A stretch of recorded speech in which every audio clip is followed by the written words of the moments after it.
The homeless man's cardboard sign slipped from his trembling fingers as Ethan Rodriguez slammed on the brakes, his 3-year-old daughter, Lily, jolting awake in her car seat. Through the thick San Francisco fog at 11:47 p.m., a barefoot figure in an expensive evening gown stood balanced on the Golden Gate Bridge's outer railing, her arms spread like broken wings against the churning black water below. This wasn't some late-night jogger stretching after a run. This was someone preparing to die. Margaret's weathered voice echoed from his phone's speaker. "Ethan, dear, where are you? Lily's formula is getting cold." The device clattered to the floorboard as his hands seized the steering wheel, his wedding ring catching the dashboard light like a promise he'd made to his deceased wife Maria about protecting innocent lives. Lily's sleepy whisper cut through his racing heartbeat. "Daddy, why is the pretty lady dancing on the scary bridge?" His foot moved toward the gas pedal, then stopped. Drive past and keep his daughter safe, or risk everything for a stranger's last breath. The woman's dress fluttered in the wind like a goodbye. Leave a like and share your thoughts in the comments along with the city you're watching. From now, let's continue with the story. 6 months earlier, Ethan Rodriguez had been a different man entirely. Fresh out of his software engineering program at San Francisco State, he'd carried dreams bigger than his cramped studio apartment in the Richmond district. His wife Maria would trace algorithms on his bare chest while they planned their future. A house in Marin County, maybe 2 kids, definitely a dog named after some obsolete programming language. Maria had laughed at his jokes about Python and JavaScript, her hands already resting on the gentle swell where their daughter grew. The delivery room had stolen everything in 17 minutes. Maria's blood pressure spiked without warning, her face flushing crimson as monitors screamed their electronic panic. Ethan held her hand while doctors shouted medical terms that sounded like foreign curses. When they placed tiny, premature Lily in his arms, all 3 pounds of her fighting for each breath, Maria whispered her final words. "Promise me you'll teach her that kindness matters more than money." Then the machines fell silent. Now, 3 years later, Ethan's engineering degree collected dust while he navigated San Francisco's brutal gig economy. Rideshare driving paid better than food delivery, but both barely covered rent on their 1-bedroom apartment. His hands, once smooth from keyboard work, had grown calloused from gripping steering wheels for 14-hour shifts. The ambitious startup ideas he'd once sketched on napkins remained buried under unpaid medical bills and the relentless mathematics of survival. Lily had never known her mother except through photographs that Ethan kept scattered around their small home like shrines to a saint. The 3-year-old would kiss her fingers and press them to Maria's picture each morning, whispering, "Buenos dias, Angel Mami," in the Spanish Maria had insisted they teach her. Her imaginary friend, whom she called Bridge Lady, apparently visited their dreams to tell stories about faraway places where mommies lived in the clouds. Their saving grace lived next door. Margaret Hoffman, 74 years old and sharp as broken glass, had appeared at their door the day they moved in with a casserole and unwavering determination to help. The elderly widow had worked for NASA during the moon landing era, though she remained mysteriously vague about her specific role. Her small apartment overflowed with technical journals and photographs of rockets, but she spent most evenings reading to Lily while Ethan worked late shifts. "That child has her mother's eyes but her father's stubborn heart," Margaret would say, watching Lily attempt to build impossible towers from blocks. The old woman had become their anchor in a city that seemed designed to sweep struggling families out to sea. She babysat for free, cooked meals when Ethan forgot to eat, and somehow always had exact change when he came up short at the grocery store. Tonight's shift had been particularly brutal. 3 airport runs, 2 hospital visits, and 1 wedding party that left his back seat reeking of champagne and regret. Lily had fallen asleep, clutching her stuffed elephant, exhausted from another day at Margaret's makeshift daycare. All Ethan wanted was to collapse into bed and forget that tomorrow would demand the same desperate hustle for survival. Then he saw her on the bridge, and everything changed. The fog swirled around Sophia Chen Morrison's bare feet as she gripped the cold steel railing, her designer evening gown whipping against her legs like a flag of surrender. 2 hours ago, she had been trapped in the suffocating opulence of her father's Nob Hill mansion, surrounded by San Francisco's elite celebrating her engagement to Marcus Wellington III. The champagne had tasted like poison, the congratulations like funeral dirges. Her escape had been methodical. Slipping away during the dessert course, she'd abandoned her heels in the marble foyer and walked barefoot through Pacific Heights, past the mansions that held their inhabitants like beautiful prisons. The Golden Gate Bridge had called to her, the same bridge where her mother Linda had stood 16 years ago, though Harold Chen Morrison had paid handsomely to ensure the newspapers reported it as a tragic accident. Tonight, Sophia had finally found her mother's real suicide note, hidden in Harold's private safe behind a photograph of their wedding day. Linda's handwriting, usually so precise, had grown shaky toward the end. "I cannot breathe in this gilded cage any longer. Sophia, if you're reading this, know that I loved you enough to set you free from what I couldn't escape. Don't let him control your dreams the way he killed mine." The discovery had shattered the last illusion that her father might actually love her, rather than simply own her. Marcus Wellington III, with his cold hands and calculating smile, represented the final lock on her prison door. At 25, Sophia possessed 3 degrees from MIT, spoke 4 languages, and could write code that made grown men weep, yet her father still treated her like a merger waiting to happen. Below the bridge, the black water churned hungrily, promising the same release her mother had sought. Sophia closed her eyes and leaned forward, feeling the wind catch her like an invitation. That's when the car screeched to a halt behind her. Ethan Rodriguez stared through his cracked windshield at the figure on the bridge, his heart hammering against his ribs. In the back seat, Lily stirred in her car seat, her small fist rubbing sleepy eyes. Every instinct screamed at him to drive away, to protect his daughter from whatever tragedy was about to unfold. But Maria's voice whispered in his memory, "Promise me you'll teach her that kindness matters more than money." He thought of Margaret's constant refrain, "Some people are put in our path for a reason, dear. We just have to be brave enough to reach out." The old woman's wisdom had guided him through the darkest moments since Maria's death. Now it propelled him from the driver's seat. "Lily, baby, stay in your car seat, okay? Daddy has to help someone." His voice cracked with the weight of the decision. Leaving his 3-year-old alone in a car on a bridge went against every parental instinct, but watching someone die would destroy something in both of them. Sophia heard footsteps on the walkway and tensed. Security guards probably sent by her father to drag her back to the engagement party. She gripped the railing tighter, prepared to let go before they could stop her. "Hey," a gentle voice called through the fog. Not security, too soft, too genuinely concerned. "Please don't do this." She turned slightly and saw a young Latino man in a worn giant's hoodie, his hands raised non-threateningly.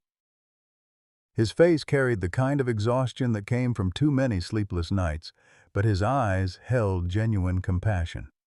Behind him, she glimpsed a beat-up Honda Civic with a child's car seat visible through the rear window. "You don't understand," Sophia said, her voice barely audible above the wind. "This is the only choice I have left. I understand more than you think." Ethan took a careful step closer, his heart breaking at the despair in her voice. "I lost my wife 3 years ago. There were nights I stood in our bathroom holding a bottle of her pain medication, counting pills and thinking about joining her." Sophia's grip on the railing loosened slightly. Something in his tone, raw honesty without manipulation, made her pause. "What stopped you?" she whispered. "Her." Ethan gestured toward his car where Lily's silhouette was visible against the dashboard lights. "My daughter, Lily. She was born premature when her mother died." 3 pounds of pure determination to live, even when everything else was falling apart. She taught me that sometimes we don't survive for ourselves, we survive for the people who need us to. "Nobody needs me," Sophia said, tears streaming down her cheeks. "I'm just a chess piece in my father's business games. Tomorrow I'm supposed to marry a man who looks at me like property." Ethan's mind raced, recognizing the desperation of someone trapped by circumstances beyond their control. He'd felt similarly powerless watching bill collectors circle while his daughter needed formula. But this woman's cage was lined with gold instead of rust. "What's your name?" he asked softly. "Sophia." "Sophia, I'm Ethan. And I'm going to tell you something my neighbor Margaret always says. The strongest steel is forged in the hottest fires. You're here because you're strong enough to want more than what they're forcing on you. That's not weakness. That's courage." A car door slammed behind them, and Lily's small voice called out, "Daddy, is the pretty lady okay?" Sophia turned at the innocent question, seeing a tiny girl with Maria's dark eyes and Ethan's stubborn chin climbing out of the car seat despite her father's instructions. The child approached fearlessly, her small hand reaching toward Sophia. "Don't be sad," Lily said with the matter-of-fact wisdom of children. "My angel mommy lives in the sky, but she told me the bridge isn't the way to visit her. You have to wait until it's time." The simple truth from a 3-year-old who'd never known her mother hit Sophia like a physical blow. Here was a child who'd lost everything, yet still approached strangers with kindness. A father who'd suffered devastating loss, yet stopped to save someone else. A family that had nothing but shared everything. "Can you step back from there?" Ethan asked gently, extending his hand. "Just for a minute. Let's talk where it's safer." Sophia looked at his outstretched palm, calloused from work, trembling slightly from fear, but steady with conviction. Behind him, Lily waited with the patient trust of a child who believed adults would make the right choice. For the first time in months, Sophia felt something other than despair. Not hope exactly, but curiosity. What would it feel like to be part of something real instead of something manufactured? She took Ethan's hand and stepped down from the railing. 2 weeks after the bridge incident, Margaret Hoffman was teaching Lily to make pancakes when the pain struck like lightning through her chest. The wooden spoon clattered to the kitchen floor as the 74-year-old woman clutched her left arm, her face draining of color. Lily, perched on a step stool beside the stove, watched in confusion as her beloved Grandma Margaret suddenly couldn't breathe. "Grandma?" Lily's voice was small and frightened. "Are you playing a game?" Margaret managed to gasp out instructions between waves of crushing pain. "Baby, get Daddy's phone, press the button with the 9. Tell them Grandma Margaret needs help." The child's fingers fumbled with the device, her 3-year-old coordination barely managing the emergency call that would save a life.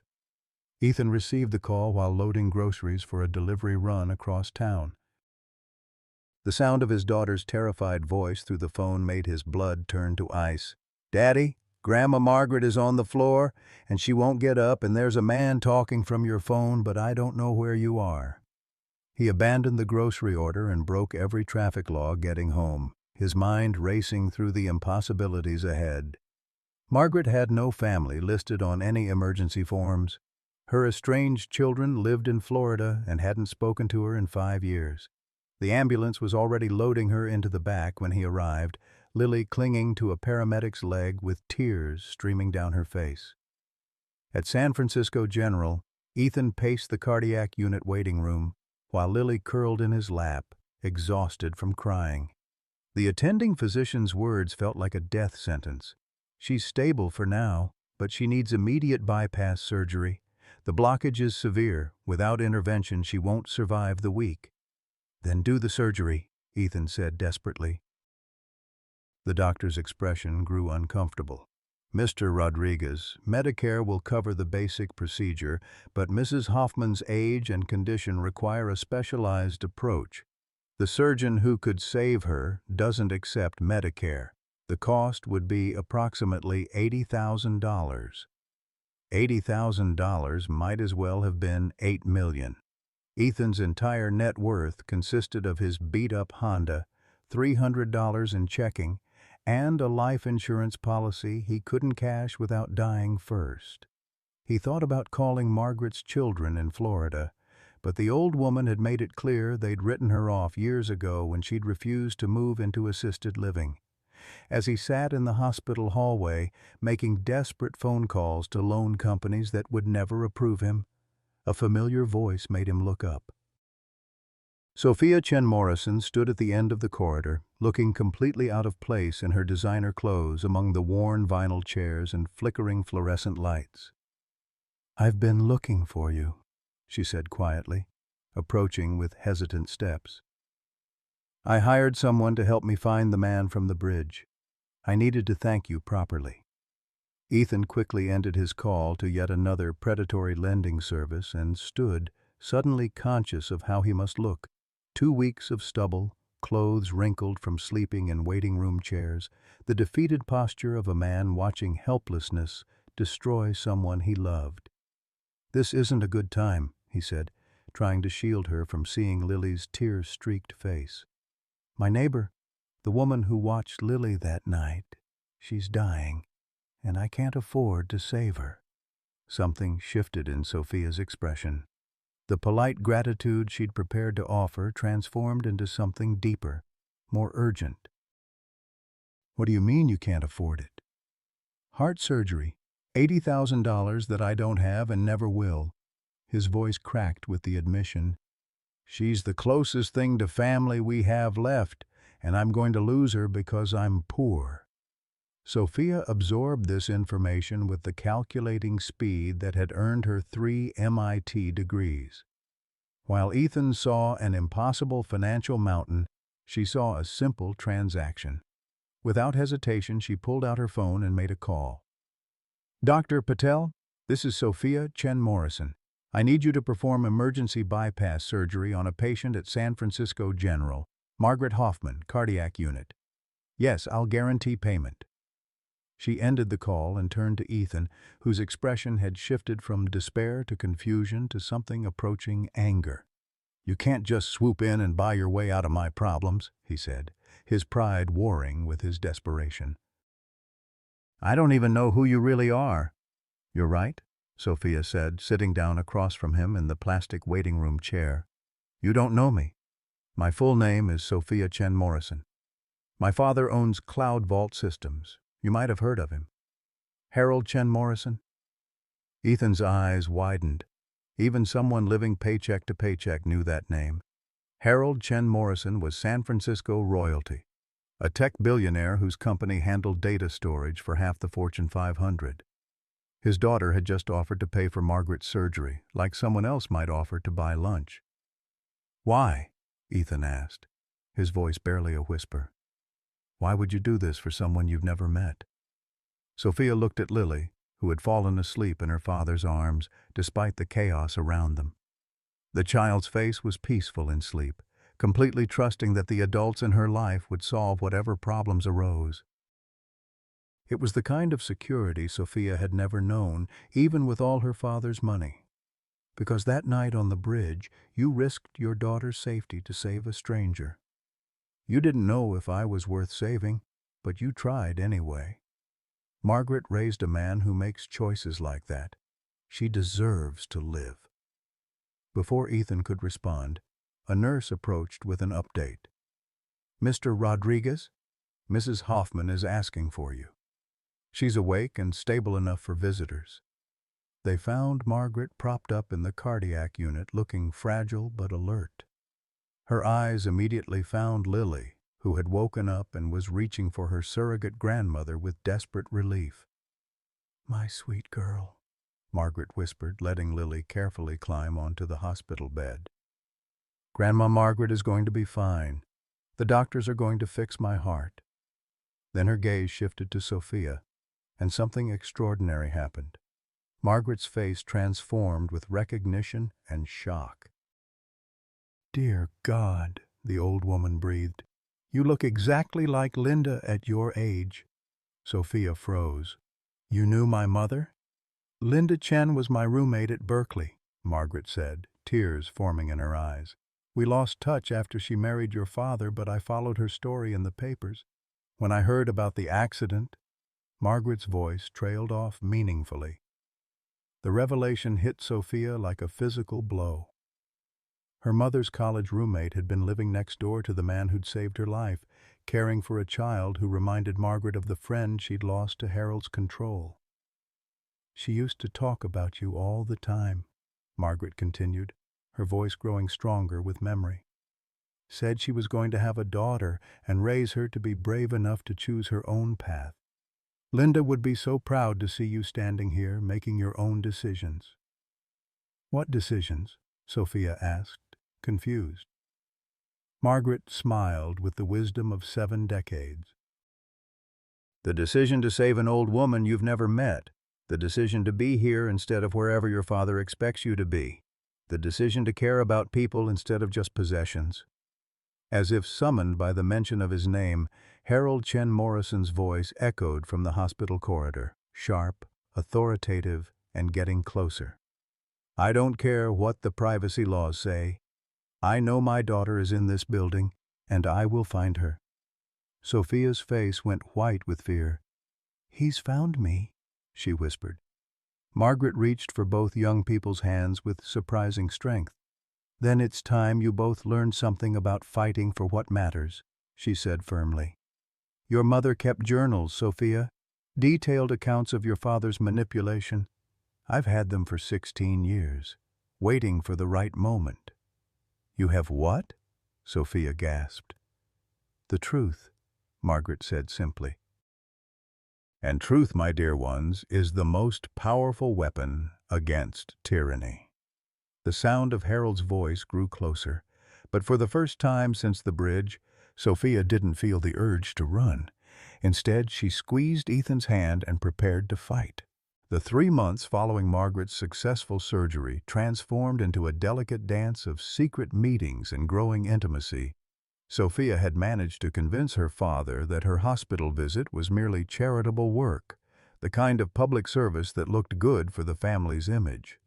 Harold, distracted by a major acquisition deal, allowed his daughter what he perceived as a harmless distraction from her upcoming wedding preparations. Every Tuesday and Thursday afternoon, Sophia would slip away from her father's mansion, claiming she was shopping or visiting the spa. Instead, she drove her silver Porsche to the Richmond district, parking it 3 blocks away from Ethan's building to avoid drawing attention.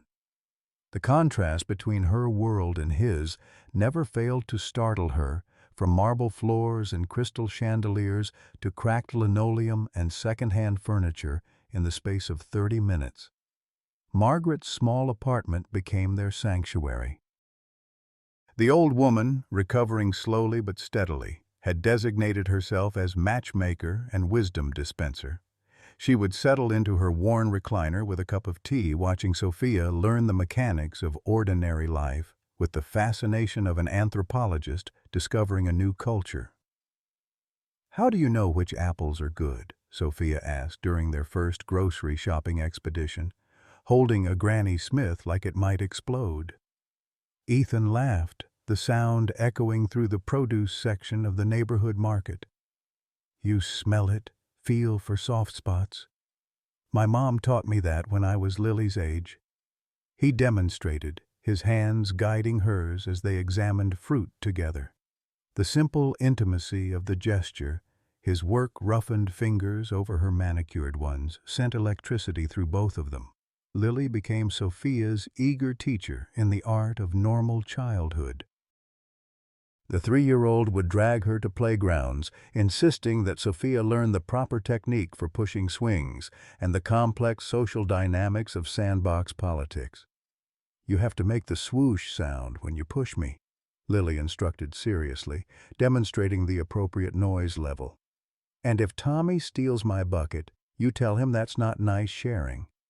Watching Sophia navigate these interactions with growing confidence, Ethan found himself falling harder than he'd thought possible. She approached every new experience with the methodical curiosity that had earned her engineering degrees. But underneath the analysis was genuine delight in simple pleasures. The first time she successfully braided Lily's hair, she'd looked at him with such triumph that his heart had nearly stopped. Their evening routine evolved naturally. While Lily napped on Margaret's couch, Ethan and Sophia would work side by side on his laptop, developing the idea that had been gathering dust since Maria's death. The Second Chances app was designed to connect people in crisis with immediate local support, not just suicide prevention hotlines, but neighbors willing to listen, community members who'd survived similar struggles, practical resources for everything from mental health to financial assistance.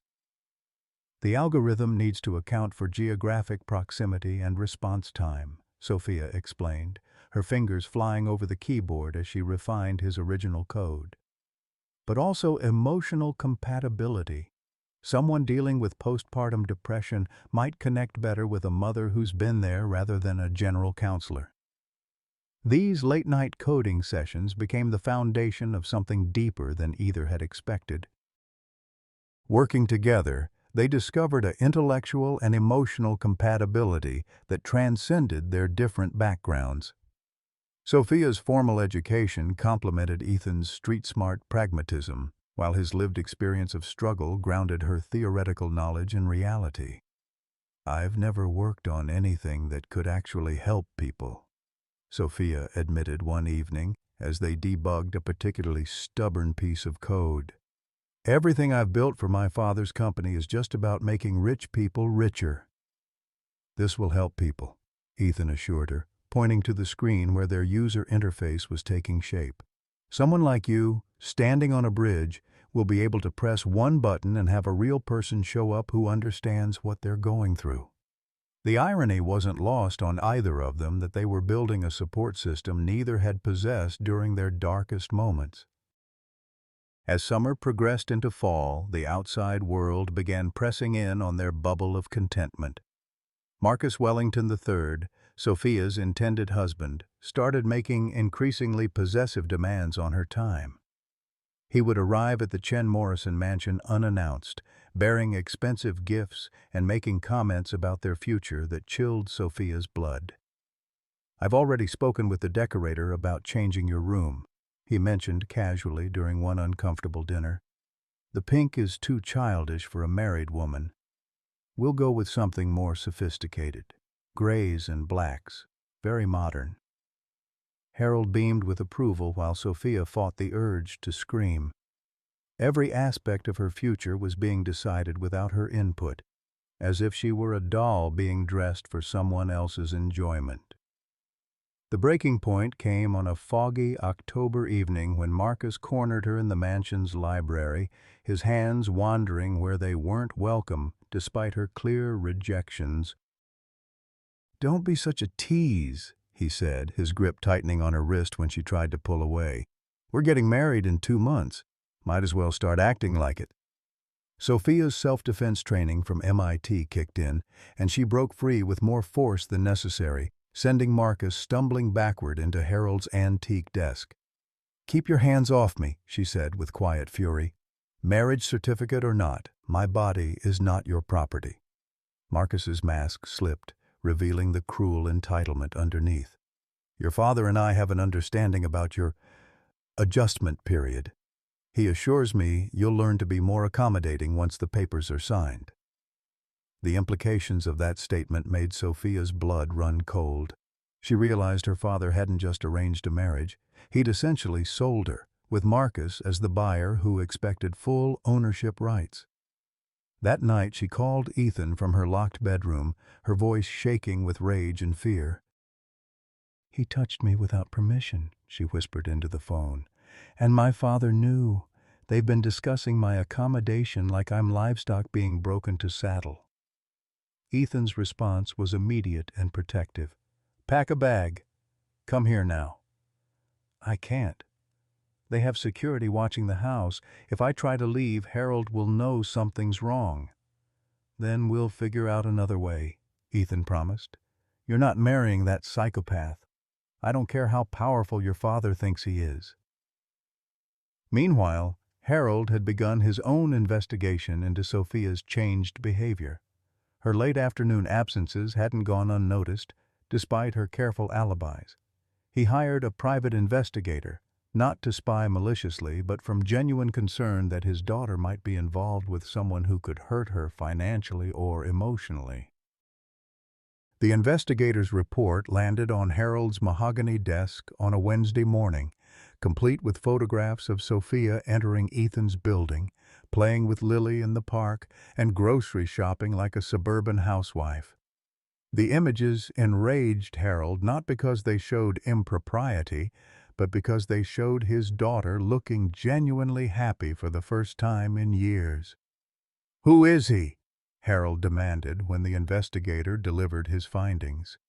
"Ethan Rodriguez, 29, widowed father of one, works as a ride-share driver and food delivery, lives in a one-bedroom apartment in the Richmond district.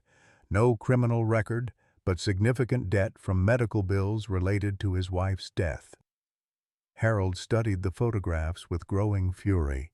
In every image, Sophia looked relaxed, natural, laughing in ways she never did at home. The transformation was undeniable and threatening. "He's obviously after her money," Harold concluded, though even he could see that the photos suggested otherwise.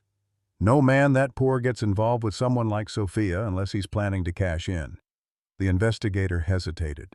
"Sir, the evidence doesn't really support that conclusion. He doesn't seem to know who she is. They appear to have met organically, and she's the one pursuing contact." But Harold had already made up his mind. His daughter was being manipulated by a fortune hunter, and it was his responsibility to protect her from her own naivety.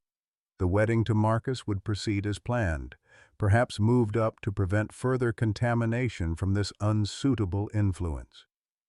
That evening he confronted Sophia in his study, the investigator's photos spread across his desk like evidence in a criminal trial. "Explain this," he said without preamble. Sophia's heart sank as she recognized the images of her secret life. But instead of the shame Harold expected, he saw defiance flash in her eyes, the same defiance her mother had shown in the months before her death. "I'm helping a family," she said carefully. "Community service work." "Community service?" Harold's voice rose with incredulous anger. "You're playing house with some nobody who's obviously using you for money. Do you think I'm blind, Sophia? Do you think I'm stupid?" "Do you think I am?" she shot back, her mother's courage finally surfacing after years of suppression.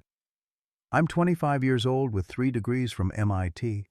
I think I can tell the difference between someone who cares about me and someone who wants to use me." The comparison to Marcus hung unspoken but obvious between them. Harold's face darkened with a rage she'd never seen before. "You will end whatever this is immediately. The wedding is moved up to December 1st. And until then, you will not leave this house without security escort." "You can't imprison me," Sophia said, though her voice wavered with uncertainty. "Watch me," Harold replied coldly. "And if your little boyfriend tries to contact you, he'll discover that I have resources he can't even imagine. Some problems can be solved very permanently." The threat was clear, and Sophia knew her father well enough to understand he wasn't bluffing. Harold Chen Morrison hadn't built a tech empire by making empty promises. When he identified obstacles, he eliminated them. That night, Sophia lay in her locked bedroom, staring at her phone, and knowing she couldn't call Ethan without putting him and Lily in danger. For the first time since the bridge, she felt the walls closing in again. But now the cage held not just her, but everyone she'd learned to love. The confrontation exploded 48 hours before Sophia's forced wedding to Marcus Wellington III. The exclusive Presidio Heights Country Club had been transformed into a fortress of white roses and crystal chandeliers, each detail carefully orchestrated to showcase the merger of two powerful families. Sophia stood in the bridal suite, staring at herself in the floor-length mirror while three attendants fussed over the $10,000 dress she'd never chosen. "Miss Chen Morrison, you look absolutely radiant," gushed the wedding coordinator, adjusting the cathedral-length veil that felt more like a burial shroud. "Mr. Wellington is going to be so pleased," as if she were an acquisition being delivered according to specifications. Downstairs in the rehearsal dinner, Harold raised his champagne glass to toast the joining of the Chen Morrison and Wellington dynasties. "To strategic partnerships," he proclaimed, "and the wisdom to recognize when personal desires must yield to family responsibilities." Marcus smirked beside him, his hand possessively gripping Sophia's shoulder despite her obvious discomfort. Throughout the evening, he'd made increasingly proprietary comments about their honeymoon plans, their future home, the children they would have, all decisions made without consulting her, as if she were merely the vessel for his ambitions. "Tomorrow night, darling," Marcus whispered in her ear during the rehearsal, his breath reeking of aged scotch, "we'll finally consummate this arrangement properly. I've been very patient, but patience has its limits." Something inside Sophia finally snapped. Perhaps it was the memory of Lily's innocent trust, or Ethan's gentle respect for her autonomy, or Margaret's stories about her mother's suppressed dreams. Whatever the catalyst, 25 years of obedience shattered in a single moment. "No," she said clearly, her voice carrying across the dinner conversation. "I won't marry you, Marcus. Not tomorrow. Not ever." The country club's dining room fell into shocked silence. Crystal glasses paused halfway to lips, conversations died mid-sentence, and every eye in the room focused on the bride who had just derailed her own wedding. Harold's face went from surprise to embarrassment to cold fury in the space of 3 seconds. "Sophia, you're overwrought. Perhaps you should retire to your room and compose yourself." "I'm perfectly composed," she replied, standing straighter than she had in years. "And I'm perfectly serious. This wedding is off." Marcus's grip on her shoulder tightened painfully. "You're having pre-wedding jitters, sweetheart. It's natural for virgins to feel anxious about their wedding night." The crude comment, delivered in front of San Francisco's elite social circle, was clearly intended to humiliate her into submission. Instead, it crystallized her resolve. "I said no, Marcus. Take your hands off me." When he didn't release her, she did what Margaret had taught her during their self-defense sessions in the apartment. She grabbed his wrist, twisted sharply, and sent him stumbling backward into the dessert table. Wedding cake and champagne flutes crashed to the marble floor in a symphony of destruction that perfectly matched the chaos erupting in the room. "You little bitch!" Marcus snarled, his polished facade cracking to reveal the entitled rage underneath. "Do you have any idea what you've just cost both our families? The contracts alone are worth more to you than I am," Sophia finished, "which is exactly why I won't sign them." Harold rose from his chair with the controlled movement of a man restraining volcanic fury.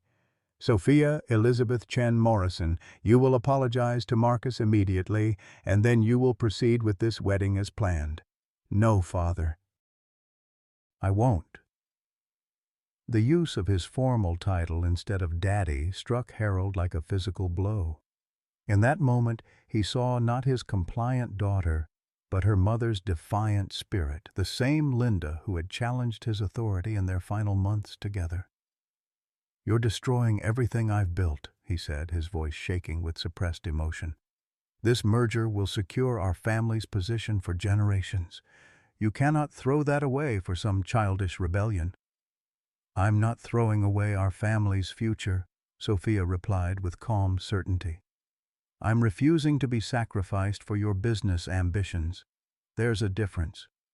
Marcus, having recovered his composure, approached her with predatory intent.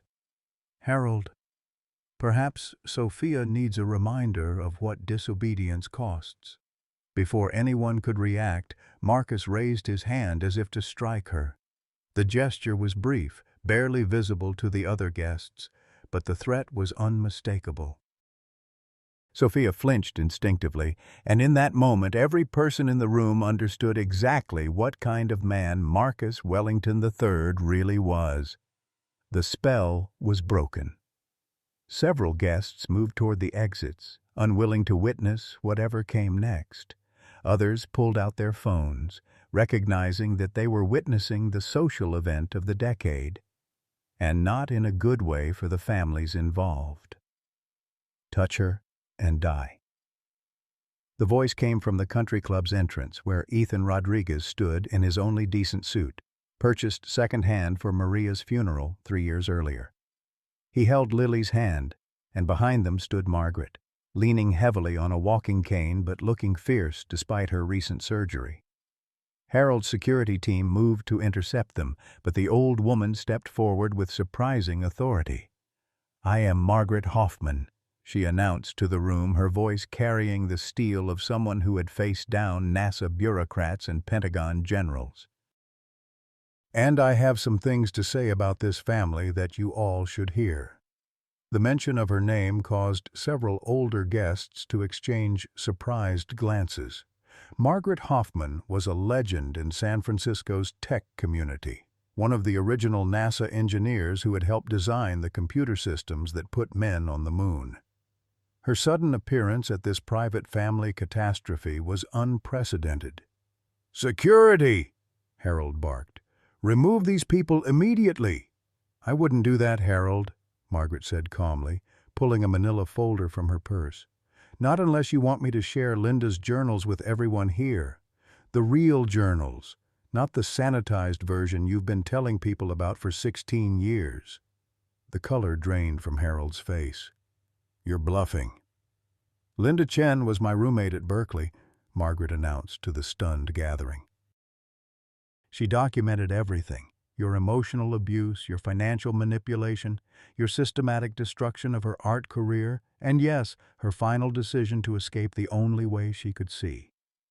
She opened the folder and began reading in Linda's familiar handwriting. "Harold has convinced everyone that I'm fragile, unstable, incapable of making decisions, but I'm not insane, I'm imprisoned.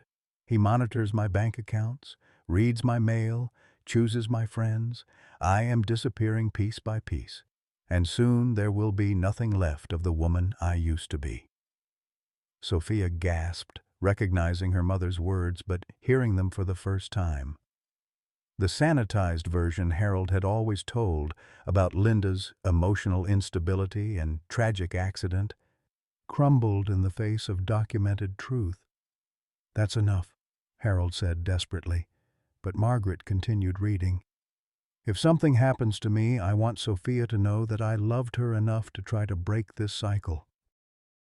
Harold will try to control her the same way he controlled me. I pray she's stronger than I was, brave enough to choose her own path even if it costs her everything." Marcus, seeing his carefully arranged future dissolving, made a fatal error.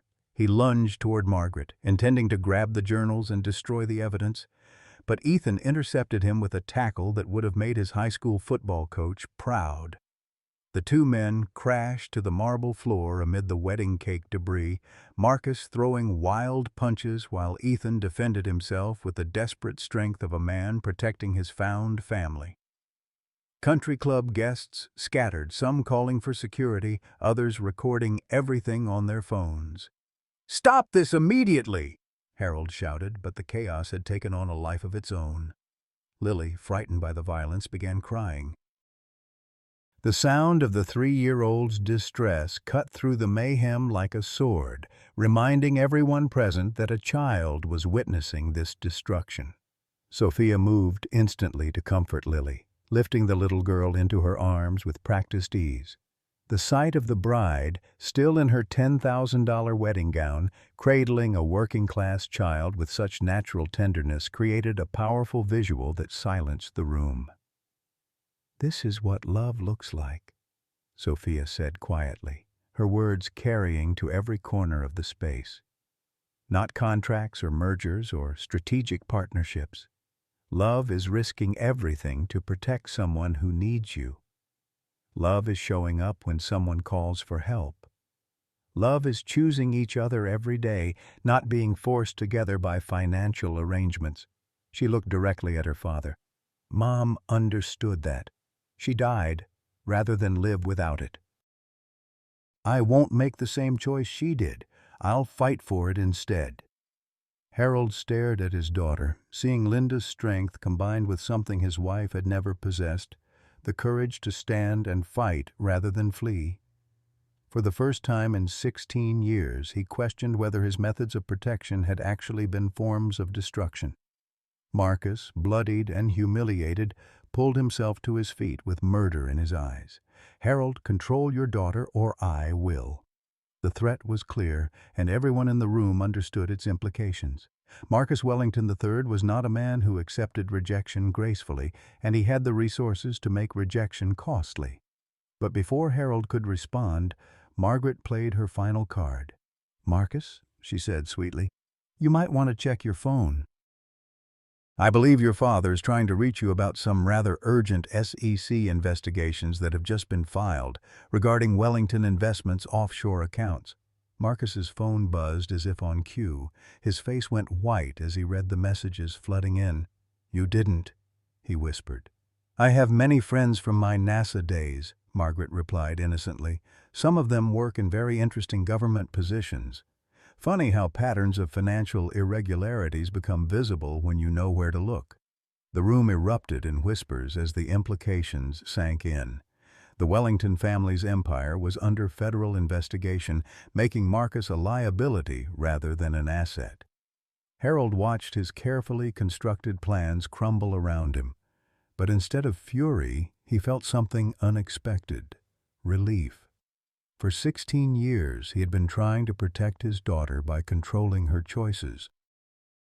Now, watching her stand strong in the face of destruction, he realized she didn't need his protection. She needed his respect. The wedding was over before it had begun, but something much more important was just beginning. The 48 hours following the country club catastrophe felt like falling through quicksand in slow motion. Harold Chen Morrison's empire began its systematic revenge within hours of the wedding's collapse. Each calculated strike designed to destroy everything Ethan Rodriguez had fought to build for his daughter. The first blow came at dawn. Ethan's rideshare account was suspended, pending investigation into customer safety concerns. Fabricated complaints about erratic driving and vehicle maintenance that materialized overnight like digital ghosts. His food delivery app followed within the hour, citing reliability issues that had never existed before Harold's phone calls to the right executives. By noon, Ethan sat in his apartment staring at a stack of eviction notices, past due utility bills, and a letter from Child Protective Services requesting an emergency welfare check on Lily Rodriguez. Someone had reported concerns about an unstable single father who was allegedly struggling with substance abuse and financial irresponsibility. "They can't do this," Margaret said fiercely, her hands shaking with rage as she read the CPS letter. Despite her recent heart surgery, the elderly woman had insisted on staying with Ethan and Lily during the crisis. "These are all lies, complete fabrications." "Money talks louder than truth," Ethan replied bitterly, bouncing a fussy Lily on his knee. The 3-year-old could sense the tension in the apartment, clinging to him with unusual desperation. "Harold Chen Morrison has enough influence to make lies become reality." The CPS caseworker arrived that afternoon, a tired-looking woman named Sandra Martinez, who clearly didn't want to be there but was following orders from supervisors who'd received phone calls from important people. She walked through the small apartment with professional thoroughness, noting the outdated furniture, the cramped quarters, the obvious signs of financial struggle. "Mr. Rodriguez," she said carefully, "I need to ask about your recent employment status and any substances you might be using to cope with stress." "I don't use drugs or alcohol," Ethan said, his voice hollow with defeat. You can test me right now, but I can't find work because someone with more power than me has decided to destroy my life. Sandra's expression softened slightly. She'd seen enough genuine neglect to recognize that this wasn't it. The apartment was clean, Lily was well cared for and clearly loved, and Ethan showed no signs of substance abuse. But she also understood how the system worked when wealthy people wanted specific outcomes. I'm required to schedule a follow-up visit in 72 hours, she said quietly. If your employment and housing situations haven't stabilized by then, I'll have to recommend temporary alternative placement for Lily. The words hit Ethan like physical blows. Alternative placement. Foster care. The system would take his daughter, the only piece of Maria he had left, the only reason he'd found the strength to keep living after her death.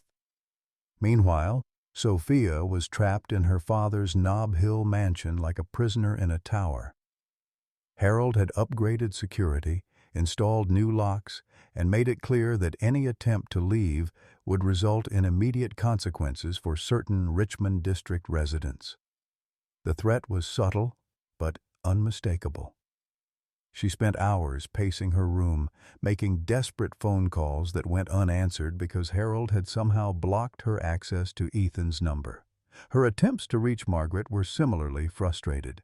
Her father's tech empire made electronic surveillance and communication control disappointingly simple.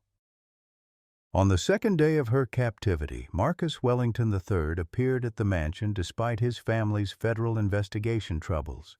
His face bore bruises from the country club fight, but his eyes held something far more dangerous than physical pain.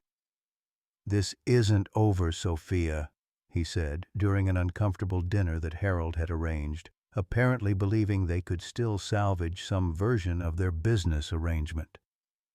"My family has survived worse scandals than some SEC fishing expedition, but humiliation, that has consequences." Harold, perhaps beginning to recognize what kind of man he'd tried to force his daughter to marry, looked uncomfortable. "Marcus, perhaps we should discuss this privately." "No," Marcus interrupted, his cultured facade cracking to reveal the entitled sociopath underneath. "Sophia needs to understand the cost of her little rebellion. Her boyfriend is about to lose his daughter to child services. Permanent separation. The kind that leaves permanent scars." Sophia's blood froze. "What are you talking about?" Marcus smiled with cruel satisfaction. "Foster care placement for little Lily Rodriguez, effective tomorrow morning. Unless, of course, you're willing to reconsider our arrangement. Marriage contracts can be rewritten, and CPS investigations can mysteriously evaporate when the right people make the right phone calls." The quid pro quo was clear.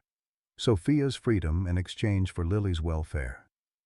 Marcus was using a 3-year-old child as leverage to force a woman into marriage. "You're threatening a toddler," Sophia said, her voice deadly quiet. "I'm offering solutions," Marcus corrected. "Problems tend to disappear when people make reasonable compromises." That night, Sophia lay in her locked bedroom staring at the ceiling, drowning in the same despair that had driven her to the Golden Gate Bridge months earlier. But this time, the trap held not just her, but everyone she loved. Her defiance had endangered Ethan and Lily, and her compliance would doom all 3 of them to lifelong misery. She thought about her mother's journals, the ones Margaret had read aloud at the country club. Linda had faced a similar impossible choice and chosen escape through death. But Sophia remembered something else from that night. The sight of Ethan risking his daughter's safety to save a stranger. The sound of Lily's innocent laughter as she played with someone she barely knew. The warmth of Margaret's surrogate grandmother love. They had shown her that sometimes the bravest choice wasn't running away or giving in. Sometimes it was standing and fighting, even when victory seemed impossible. Around midnight, Sophia heard familiar sounds outside her bedroom window. pebbles against glass, like something from a romantic movie. She opened the curtains to find Ethan standing in the mansion's landscaped garden, Lily sleeping in his arms despite the late hour. He shouldn't have been able to get past security. The electronic gates, the cameras, the guards. Harold's fortress should have been impenetrable, but desperation had made Ethan resourceful, and love had made him brave enough to attempt the impossible.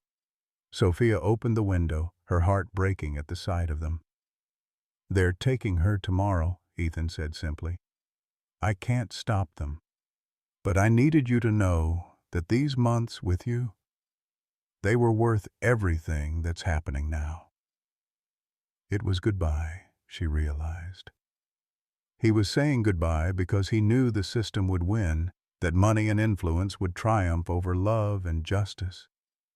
In a few hours, Lily would disappear into foster care, and Ethan would be alone again with nothing but memories and regret, unless Sophia chose to sacrifice herself to save them. The terrible mathematics of the situation crystallized in her mind, her life for theirs, her freedom for Lily's welfare, her dreams for their survival. Standing at that window, Sophia Chen Morrison made the same choice her mother had been too broken to make. She chose to fight rather than flee, even if it meant walking willingly into another cage. The truth exploded into the world at 6:47 a.m. on a Thursday morning, delivered not through traditional media channels, but through the viral power of social media and an unlikely alliance of tech industry whistleblowers. Margaret Hoffman, despite her 74 years, had spent the previous night orchestrating a digital revolution from her hospital bed, using connections forged during decades in the aerospace industry and a burning desire to protect the makeshift family she'd grown to love. It began with a single tweet from @NASA-Margaret, an account that had been dormant for years but carried the verified credibility of someone who'd helped put men on the moon. Linda Chen Morrison didn't die in an accident. She was murdered by systematic psychological abuse. I have her journals, her letters, her desperate calls for help. Thread follows. What followed was a methodical destruction of Harold Chen Morrison's carefully constructed public image. Margaret had spent months scanning and digitizing every document Linda had left behind, diary entries detailing emotional manipulation, financial control, and escalating threats, medical records showing stress-induced health problems that Harold had dismissed as female hysteria, and most damning of all, a recording Linda had made on her phone just hours before her death. "My name is Linda Chen Morrison," the audio file began, her voice shaky but determined. "If something happens to me, I want the world to know it wasn't an accident. My husband has been systematically destroying my identity, my friendships, my ability to exist as an independent person. He monitors my bank accounts, reads my mail, threatens anyone who tries to help me. I'm making this recording because I think he's going to kill me, not with his hands, but by making life so unbearable that I have no choice but to end it myself." The recording, combined with Linda's detailed journals, painted a picture of domestic abuse that transcended physical violence. Harold's methods had been subtle but devastating, isolating Linda from friends and family, undermining her confidence in her own judgment, controlling every aspect of her financial and social existence until suicide seemed like the only escape from an invisible prison. By 8 a.m., #HerJustice. For Linda was trending worldwide. Tech industry insiders who had worked with Harold for decades began sharing their own stories of his manipulative behavior, his pattern of destroying anyone who challenged his authority, his treatment of employees and business partners as expendable resources rather than human beings. But Margaret's most devastating revelation came in a second thread, posted at 8:30 a.m. Harold Chen Morrison is now doing to his daughter exactly what he did to his wife. and he's using Child Protective Services to torture an innocent father and child as leverage. Here are the fabricated CPS reports. Here are the phone records showing calls from Cloud Vault systems to key officials. This is how the powerful destroy the powerless. The documents Margaret released showed a paper trail of corruption that stretched from Harold's corporate offices to government agencies. Phone records proved that Cloud Vault Systems executives had made strategic donations to political campaigns, followed by conveniently timed investigations into Harold's enemies. Email chains revealed how customer complaints against Ethan had been manufactured by paid trolls, how his employment terminations had been orchestrated through corporate pressure, how the entire system had been weaponized against a single father whose only crime was loving Harold's daughter. Sandra Martinez, the CPS caseworker assigned to Lily's case, found herself at the center of a media storm she never wanted. Her supervisor had received explicit instructions to expedite the Rodriguez case, to treat it as high priority despite the obvious lack of genuine concerns. Now, faced with evidence that she was being used as a weapon in a wealthy man's personal vendetta, she made a choice that would define her career. At 9:15 a.m., Sandra Martinez called a press conference outside the San Francisco CPS offices. "I have been a social worker for 12 years, she began, her voice shaking with anger and shame. "I became a social worker to protect children from genuine abuse and neglect. And yesterday, I was instructed to remove a 3-year-old girl from a loving father's care based on fabricated evidence and political pressure. I will not be party to child abuse disguised as child protection." She held up Lily's case file. "Ethan Rodriguez is a devoted single father who has sacrificed everything to provide for his daughter. The complaints against him are demonstrably false, manufactured by powerful people who want to use his child as leverage in their personal disputes. If we remove Lily Rodriguez from her father's care, we become child abusers ourselves." The press conference was live-streamed on every major platform, shared millions of times within hours.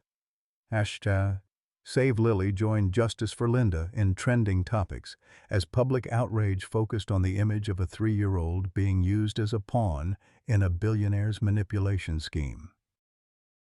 Harold Chen Morrison watched his empire crumble from his Nob Hill mansion, surrounded by lawyers who were frantically trying to contain the public relations catastrophe. Stock prices for Cloud Vault systems plummeted as major clients began terminating contracts, unwilling to associate with a company led by someone now globally recognized as an abuser. "Sir," his head of security reported, "the protesters outside are growing. Local police estimate about 3,000 people, and more are arriving every hour. They're demanding that Ms. Chen Morrison be allowed to leave freely." Through his bulletproof windows, Harold could see the crowds gathering: tech workers, domestic violence survivors, parents, and ordinary citizens who had been moved by the story of a father fighting to keep his daughter. Signs reading "Free Sophia" and "Protect Lily" filled the street, while chants of "Justice for Linda" echoed off the mansion's walls. But the most devastating blow came from an unexpected source: Marcus Wellington III. Faced with federal investigations into his family's finances and social media campaigns exposing his threatening behavior toward Sophia, Marcus made a desperate attempt to save himself by throwing Harold under the bus. He released audio recordings of conversations where Harold had explicitly discussed using CPS as a weapon against Ethan, had bragged about his ability to manipulate government agencies, had described his daughter as an asset to be managed rather than a person to be loved. Harold Chen Morrison is the one who suggested using the child as leverage, Marcus told federal investigators in a recorded interview that was somehow leaked to the press. He said controlling Sophia required controlling everyone she cared about. "I was just following his lead in what I thought were standard business practices." The recordings revealed Harold's voice saying things that destroyed any remaining public sympathy. The child is the key to controlling both of them. Take away Rodriguez's daughter, and Sofia will comply with whatever we demand. It's simple psychology. Threaten what people love most, and they become completely manageable. By noon, Harold Chen Morrison was no longer just a trending hashtag. He was a pariah whose name had become synonymous with the worst kind of powerful predator. Cloud Vault Systems Board of Directors called an emergency meeting to discuss his removal as CEO. Government agencies announced investigations into his use of public resources for personal vendettas. Several major universities revoked honorary degrees they had previously awarded him. But the most important change happened in a small apartment in the Richmond district where Ethan Rodriguez received a phone call that changed everything. "Mr. Rodriguez," Sandra Martinez's voice was warm with relief. "I'm calling to inform you that all concerns regarding your daughter's welfare have been officially withdrawn. The investigation into your family has been terminated and no further action will be taken. I want to personally apologize for the stress this has caused you and Lily." Ethan sank into his second-hand armchair, overwhelmed with gratitude and exhaustion. "Does this mean—" "It means you're free, Mr. Rodriguez. Your daughter stays with you where she belongs, and between you and me, anyone who tries to use CPS to hurt loving families like yours is going to face serious consequences going forward." Meanwhile, in the Nob Hill mansion, Sofia Chen Morrison was experiencing her own revelation. The electronic locks on her bedroom door had mysteriously malfunctioned around 10 a.m. Margaret's tech industry contacts apparently extended to security system vulnerabilities, and for the first time in days, Sofia was able to walk freely through her father's house. She found Harold in his study, staring at multiple computer screens showing the real-time destruction of his reputation and business empire. He looked older than his 57 years, defeated in ways she had never seen before. "Sofia," he said without turning around, "I suppose you're here to gloat." "No, Dad. I'm here to ask you a question."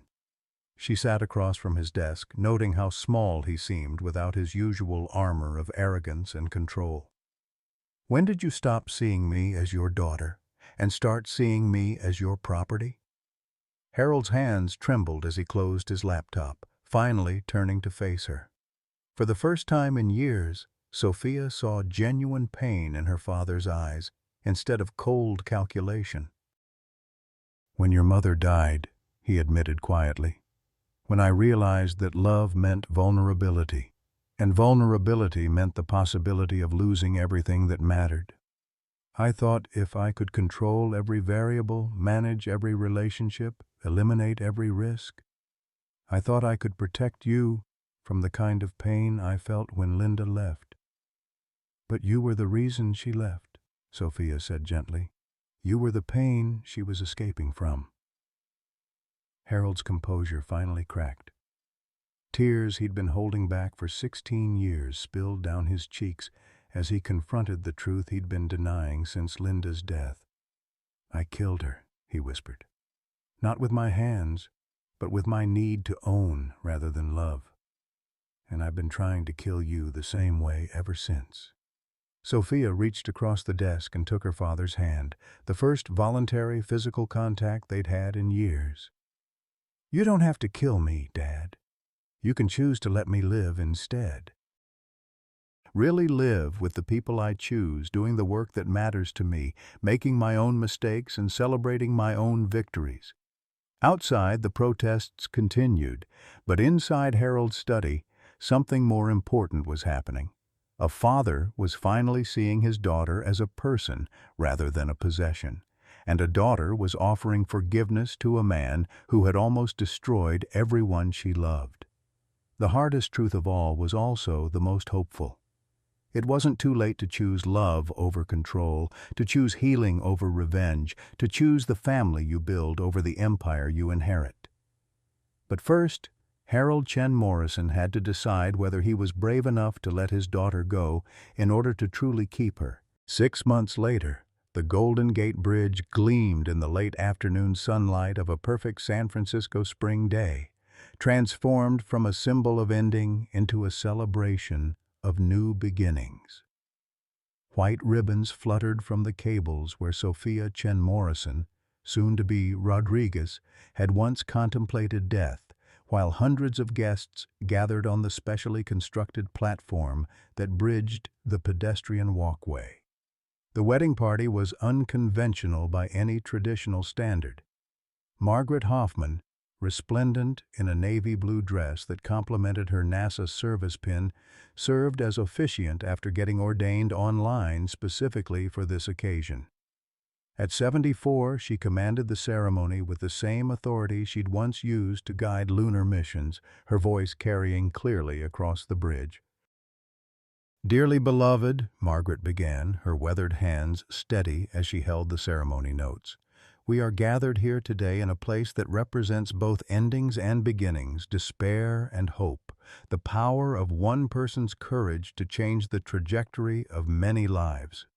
Lily Rodriguez, now 4 years old and radiant in a white dress with rainbow ribbons, served as both flower girl and ring bearer, taking her responsibilities with the seriousness of a child who understood that today would make Sophia officially her mother. She had insisted on scattering rose petals that matched the ones from Margaret's garden, the same garden where the Second Chances app had been born during late-night coding sessions.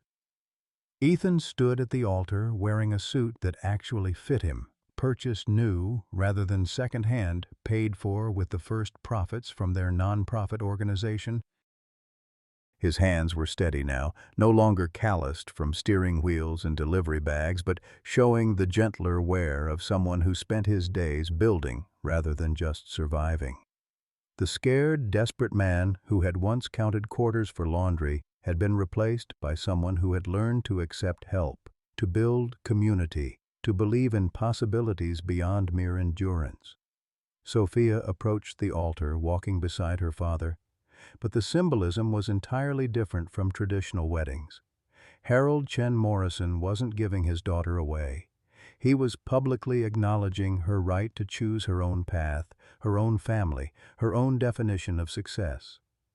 The man who had once tried to control every aspect of her existence now walked slowly, humbly, carrying the weight of redemption rather than authority. The transformation in Harold had been gradual but profound. After the public revelation of his manipulation and abuse, he had voluntarily entered therapy, stepped down as CEO of Cloud Vault Systems, and begun the long process of making amends. The federal investigations had ultimately concluded without criminal charges. His methods had been morally reprehensible but largely legal, but the social consequences had been swift and severe. Harold's wealth remained substantial, but his reputation required complete reconstruction. "I spent 16 years trying to build walls around my daughter," Harold had told the therapist during one of their joint sessions with Sophia. "I thought protection meant control. I was wrong about everything." His presence at the wedding represented more than father-daughter reconciliation. It symbolized his public acceptance of the family Sophia had chosen over the one she had inherited. Harold had not only agreed to the wedding, but had quietly funded the Second Chances Foundation's expansion, ensuring that the app Sophia and Ethan had developed would be available free to anyone in crisis. As the ceremony began, Margaret spoke about the mathematics of love, a topic that resonated with the 3 engineers present. "Love isn't addition, where you divide your heart into smaller pieces for each person you care about," she said, glancing meaningfully at Lily. "Love is multiplication. Each person you truly care for makes your capacity for caring larger, stronger, more resilient. Ethan, you taught Sophia that protecting someone can mean saving yourself. Sophia, you showed Ethan that accepting help isn't weakness, it's wisdom." The vows they exchanged had been written together during evenings at Margaret's kitchen table, with Lily offering suggestions that were surprisingly profound for a 4-year-old. "Ethan," Sophia said, her voice clear and strong, "6 months ago I thought love was a luxury I couldn't afford, that kindness was weakness, that caring about others would only bring pain. You showed me that love isn't something you earn or purchase. It's something you choose and something you share. You taught me that the bravest thing isn't protecting yourself from hurt, but opening yourself to healing." Ethan's response was simpler but equally heartfelt. "Sophia, you saved my life on that bridge before I ever saved yours. You reminded me that survival isn't enough. We're meant to thrive, to build, to create something beautiful together. You showed me that accepting love doesn't diminish you, it completes you." Lily's addition to the vows, delivered with 4-year-old solemnity, brought tears to every eye present. "And I promise to be the best big sister when the baby comes, and to teach them about Angel Mommy Maria and Grandma Linda, and to help Daddy and Mama remember that families are made with hearts, not just blood." The pregnancy announcement embedded in the child's innocent words caused a ripple of joy through the assembled guests. Sophia's hand moved instinctively to her still flat stomach, where 8 weeks of new life was growing, a symbol of their future together. Margaret wiped away tears as she pronounced them married, but her final words addressed the broader community that had formed around this unlikely family. "What we celebrate today isn't just a wedding," she said. "It's proof that broken systems can be healed, that powerful people can choose justice over convenience, that communities can protect their most vulnerable members when they decide to act with courage rather than just good intentions." The crowd included an unusual mix of guests: tech workers from Cloud Vault Systems who had supported the internal reforms Harold had implemented, social workers led by Sandra Martinez, who had become an advocate for CPS reform, domestic violence survivors who had been inspired by Linda's posthumous courage, and neighbors from the Richmond district who had rallied around Ethan and Lily during their darkest hours. Missing from the guest list were Marcus Wellington III and his family, who were dealing with federal charges related to financial fraud, an investigation that had expanded far beyond their original attempts to manipulate Sophia's situation.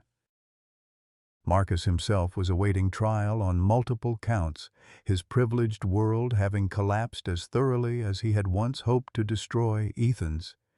The reception took place at Margaret's house, which had been transformed into a community center funded by Harold's quiet philanthropy. The backyard where Sophia had first learned to grocery shop and Lily had taught her to play on swings was now filled with tables, lights, and the kind of multi-generational celebration that felt more like a neighborhood block party than a society wedding. Harold's speech to the assembled guests was brief but significant. "I spent decades believing that power meant controlling outcomes, that love meant managing people, that success required making others smaller so I could appear larger. My daughter and her chosen family taught me that real power means lifting others up, that love means giving freedom rather than demanding compliance, that success is measured not by what you accumulate, but by what you contribute." He paused, looking directly at Ethan and Lily. "I will spend the rest of my life earning the right to be part of this family, not through money or influence, but through actions that prove love instead of just claiming it." As the evening progressed, guests shared stories about the ripple effects of the Second Chances app. The platform had grown beyond suicide prevention to include resources for domestic violence survivors, job placement for formerly homeless individuals, mental health support for new parents, and community organizing tools for neighborhood mutual aid. "We've documented over 2,000 interventions in the past 6 months, Sophia announced during her bride's speech. 2,000 people who were connected to help instead of left to suffer alone. That's Linda's real legacy, not the tragedy of her death, but the lives her story has helped save. Margaret, who had become the Foundation's board chair, added her own perspective. At NASA, we used to say that every successful mission required thousands of people doing small things correctly at precisely the right moment. Community works the same way.